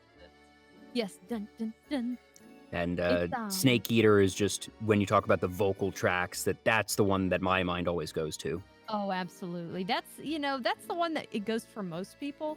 There's some that, hit more in a feels place where they're kind of more dramatic, but Snake Eater is the one where it's kind of it was kind of meant to be like that James Bond type song. Yeah, I was going to say it feels very Bond. Yes, very much so. It's he is, he's kind of, a very Bond-esque character in 3, and then it, evolves into more and more. It was already established, but it was, that prequel. Yeah. Outside of video games and anime, when I asked about music, the quote that you had was, "Cringy teen years emo music." Yes, too much of that. I still go back and I listen to that stuff more than I probably should. I was, somebody that unfortunately fell into the My Chemical Romance, the Paramore, the everything rabbit hole like that, and I was look at it statistically. You are not alone. There's nothing to be ashamed of. If listening to that is wrong, then there's a lot of people that were wrong. I have met so many other VTubers, female VTubers in my age range, where they're like, I was the same. And it's like, you know what? That's great, because living in the South, being the emo kid was not a great thing. Everybody else is wearing camo, and they're like, I literally had somebody ask me, why do you wear black all the time? And I'm like, no, it's just, I like it. And it's like, you're weird for wearing black clothes all the time. It's like, no. Now, out of curiosity, do you recall how you first heard that type of music? Because especially like you mentioned in the South, where it was not very popular, there had to have been a source though for it to get to you. Do you recall what that was? It was most likely through my mother, because my mother was the type where she would watch MTV and music television all the time. MTV, VH1, Fuse.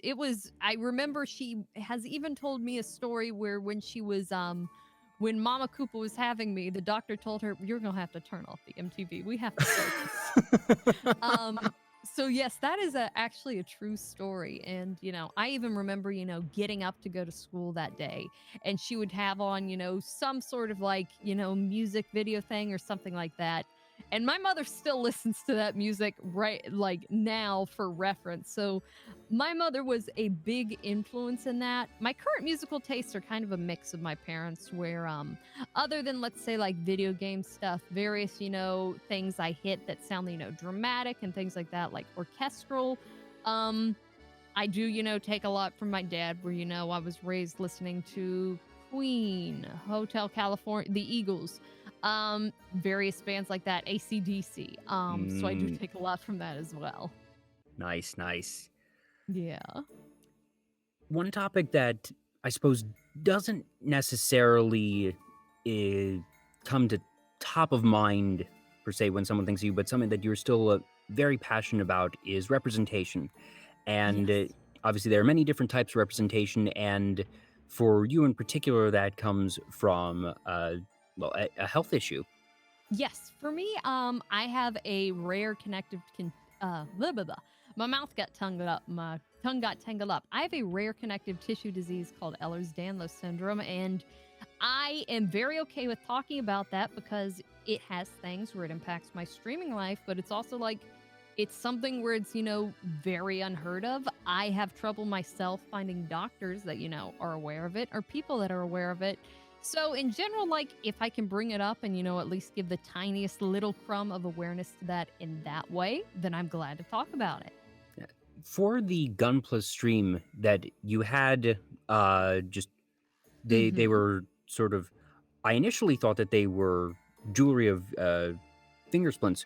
Are those Yes. jewelry, or is that for medical reasons? That is actually for medical reasons. It's funny because I actually get so many people asking me like pretty much anytime I go out in public, like if I'm close with somebody and it's, it's typically a woman, they'll be like, "I like your rings. Where did you get them?" And I'm like, "Oh, a doctor," and things like that. But I'm very proud of them. Like they're Very preventative. fashionable. Like, Yes. honestly, that just on the sliding spectrum of medical related things that you need to wear, that like that's a certainly cool looking one. That is it one that Yes. impacts your mobility, or just sort of the ability to hold things that obviously your fingertips were just fine, but Yes.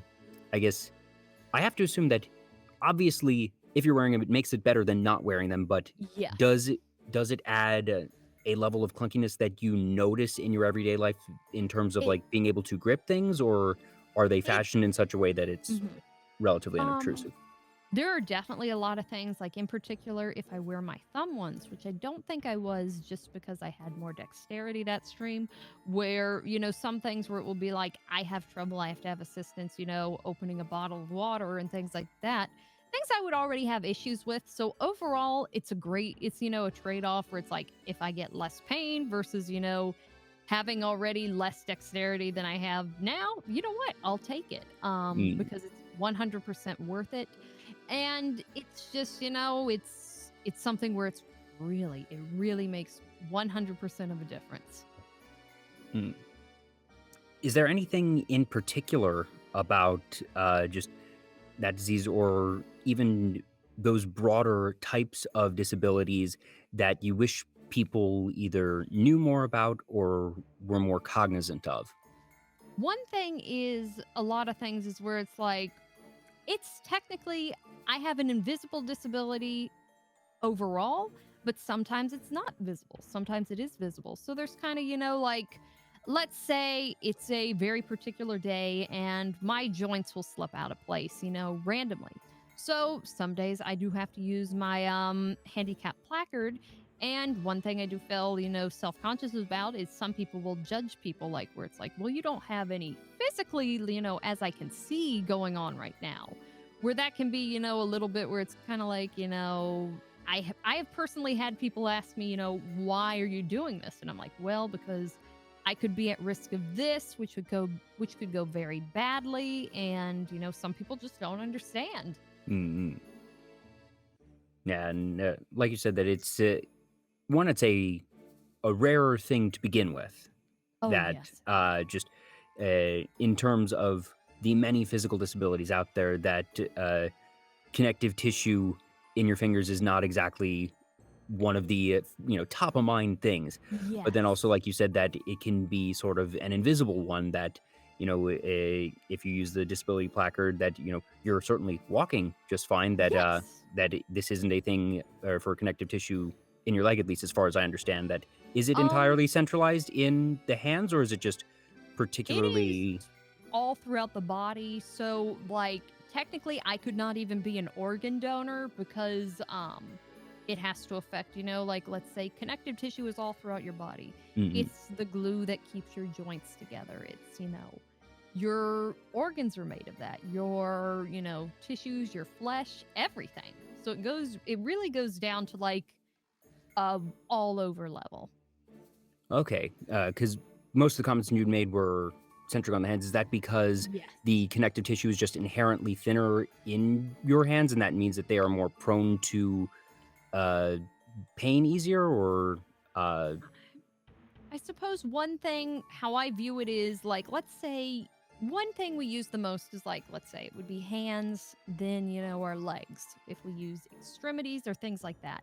Hmm. What happens there is because your connective tissue is weaker, you're going to be more prone to being extra flexible, being, to the point where you do more arthritic damage to your joints. And that is like currently right now, my number one pain area. Second would be like legs, things like that. But it can kind of, just hit where it hits. And it's, it's very varied. It likes to keep you on your toes. Okay, yeah. So see, like even I made poor assumptions right there of that I was thinking that it was centralized in the hands because that's where I had seen. I was not thinking of, all right, well, duh, connective tissue is all over your body. That even me making poor assumptions, learning things, being mindful, growing. Yeah, I can't blame you because like it's something where when you see something like that, you don't think about the whole picture, and even then, like if I did not have this, I would be the same. Where it's kind of like, wait, what? How does that even work? And it's something where you learn with it through life. Yeah, and like now I'm gonna be more aware of that. That you just nobody knows everything. Everyone has to start somewhere, and learning what you can where you can is really important, people. So be mindful of yourself, be mindful of others, and just always be learning new things. It's a generally good outlook for life. I absolutely agree. I'm somebody where, sometimes with some topics I can have a closed mind, but in that regard, like it's definitely been very eye-opening to me where it's like, wow, I didn't know about this. And, I need to, be more aware and be more open in this regard. Yeah. So we're starting to get near 2 hours, and the late night talk show is getting a bit late, so we're going to be winding down soon. But I have a couple questions that I always ask my guests just to sort of wrap things up. And the first is, we're getting close to the end of the year. That only a month and a half left or so, and that's weird. 2021 really fast. It went really fast. Do you have any goals that you want to accomplish before the end of the year, or are there any goals that you had at the start of the year that you've already accomplished and are really proud of? The thing is, at the start of the year, my goal was, kind of like, okay, I'll keep with this VTubing thing because when I debuted, I did not expect like for people to watch me. I didn't expect for, anybody to like show up, and then it kind of, rolled out of there and my fan base grew and grew and grew. Surprise, So people like you. I know it's a huge surprise. And I did not expect that. So I definitely accomplished a lot in that regard because the way that my channel has grown, how I have grown, it's amazing to me and I want to keep going and I want to, see what else there is out there. To accomplish before the end of the year, I think it would have to be I do have my anniversary coming up actually on December 3rd. So I'm really that's really excited soon. for that. Yes, it is. And I'm hoping that I will celebrate it well enough and not disappoint people. Because, I see some people I know, don't do something, kind of grand and they just kind of go with it. And some I see, have some really big plans. So it's a nervous thing. I hope I do well. I think you're going to do just fine in that Oh, even thank if you. it's not, like a huge, grandiose production, that I'm pretty sure that all the Troopas are going to be there for you one way or another. Thank you so much. I do appreciate it. That kind of calms my stage nerves a little bit. Yeah. And the last question is one that I ask all my guests. What does being a VTuber mean to you? And that's not what is the definition of a VTuber. That is, to you, Koopa Fortuna, what does it mean to be a VTuber? I've had guests answer in a very sort of clinical sense of, it is a tool I use as an entertainer, or it is a persona, it is a mask that I put on to create content. And I've had other people on the other end of the spectrum that have said, it lets me get in touch with my inner child, or it lets me be something that I can't be in real life. So there's no right or wrong answer here. But for you, what does it mean to be a VTuber? I suppose for me, it's a medium to find people with similar tastes, similar interests, which I never really had that opportunity before. I did not have that platform to share, like, hey, these are the things I enjoy, these are the games I enjoy, to share that with somebody else. So that opened up that whole realm of possibility for me. And I've made a lot of great connections through VTubing. And I have so many fans that show up and they show me, like they bring up things and, they bring up things they enjoy. They recommend me things as well. So it's been a very great, way to expand my current hobbies and make this a hobby as well. That's awesome. And it makes a lot of sense for everything that we've gone through tonight of just, like you said, that you are somebody who really sort of thrives on either whether it be family or personal connections, that just the ability to connect with others, and that you sort of pinpointing that as the big thing for you seems very, very fitting, and that's really cool. Well, thank you. Thank you. Well, Koopa, I just cannot thank you enough for coming on tonight. This has been so much fun, and I feel like we could go on longer, but I know it's getting late, so I'm gonna let you go, but I hope you had a good time. It. Oh, I had an excellent time. I don't know what I was so nervous about before. It was, great to talk with somebody else that has so many things in common, and I had a blast. Awesome. That tells me I'm doing all right as a host. So for anybody in the chat or watching on YouTube, please be sure to follow Koopa Fortuna. Her links are right there on the bottom of the screen. Just Koopa_CH on Twitch, or Koopa Chanaru. I enjoy that, by the way, for Twitter. And anybody who is watching this that does not usually check out Vtuber Talk, please check him out. He has, done a lot of interviews with other great VTubers, and I highly would recommend watching him and getting to know more about them. Oh, thank you. You can follow me here, just VTuber Talk on Twitch and Twitter. I do shows usually about once a week, and definitely going to be continuing on. So if you enjoyed tonight and feel like coming back, please do. But either way, I will see you all in Koopa's chat, because as always, I don't invite people on my show unless I know their content and I enjoy it. So you're still going to be seeing me around, and I'm really looking forward to seeing what you do next, Koopa. So it will be an awesome to keep seeing you around, and I appreciate it. Absolutely. Well, thank you again, and thank you to everybody who tuned in. You all have a great rest of your evening, and I will see you next time.